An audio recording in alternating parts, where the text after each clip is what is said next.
ఒక కంటెంట్ ఎలా ఉండాలి, ఒక కథ ఎలా ఉండాలి, ఒక షార్ట్ ఫిలిం ఎలా ఉండాలి అంటే, ఉదాహరణకి మనం India versus Pakistan cricket match అయితా ఉంటే మనం ఏం చేస్తాం, మన వాళ్ళు సిక్సర్ కొట్టినప్పుడు చప్పట్లు కొడతాం, మన వాళ్ళు గెలిచినప్పుడు సంతోషపడతాం, మన వాళ్ళకి కప్ వచ్చినప్పుడు సంతోషపడతాం, ఆ, మన వాళ్ళకి ఎక్కువ పాయింట్స్ వచ్చినప్పుడు సంతోషపడతాం.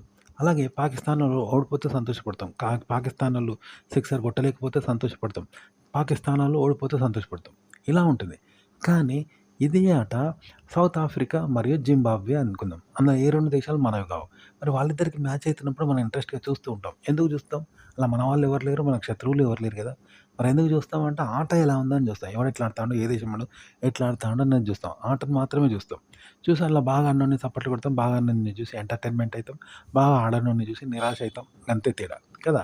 కానీ ఆట బాగుండాలి, ఇంట్రెస్ట్‌గా ఉండాలి మనకంతే. మనోడు బయటోడు అని ఏమి ఉండదు కదా! ఎవడు బాగా ఆడితే ఆడ చూసి ఎంజాయ్ చేస్తాం కదా! ఇద్దరు ఎట్లా ఆడతారని చూసి ఎంటర్‌టైన్‌మెంట్ పొందుతాం, ఎంజాయ్ చేస్తాం.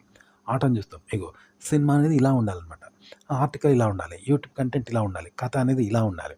ఇలా ఉన్న తర్వాత ఇండియా వర్సెస్ పాకిస్తాన్ ఎలా ఉందో అలా అనేది పెట్టాలి. మళ్ళా ఆట ఉండాలి. అంటే విలను, హీరో అన్నట్టు. అంటే విలన్ అంటే ఎవడు? పాకిస్తానోడు. హీరో అంటే మనోడు. ఈ విధంగా పెట్టినప్పుడు మనం గెలిస్తే సంతోషపడ్డట్టు, హీరో గెలిస్తే సంతోషపడతారు, పాకిస్తానోడు ఓడిపోతే బాధపడతారు. ఉదాహరణకి లేడీస్ కథ ఉందనుకో, లేడీస్ ఓరియంటెడ్ ఎట్లుంటది? లేడీస్ విన్ అయినప్పుడు ఆడవాళ్ళు సంతోషపడతారు, మగవాడిని ఓడిపోయినప్పుడు వాళ్ళు బాధపడతారు. ఇలా ఉంటదనమాట.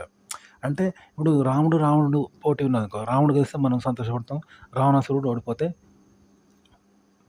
సంతోషపడతాం, రాముడు గెలిస్తే సంతోషపడతాం, రావణాసురుడు ఓడిపోతే బాధపడతాం. రావణాసురుడు ఓడిపోవాలని కోరుకుంటాం, రాముడు గెలవాలని కోరుకుంటాం కదా! అదనమాట. కథ ఇలా పెట్టాలంతే. కానీ ఆట ముఖ్యం, అది గుర్తుపెట్టుకోండి. ఆట మంచిగా లేకుంటే మనోడు గెలిచినా, విలన్ ఓడిపోయినా ప్రేక్షకులు నచ్చరు. ఇంట్రెస్ట్‌గా ఉండదు సినిమా, గుర్తుపెట్టుకోండి.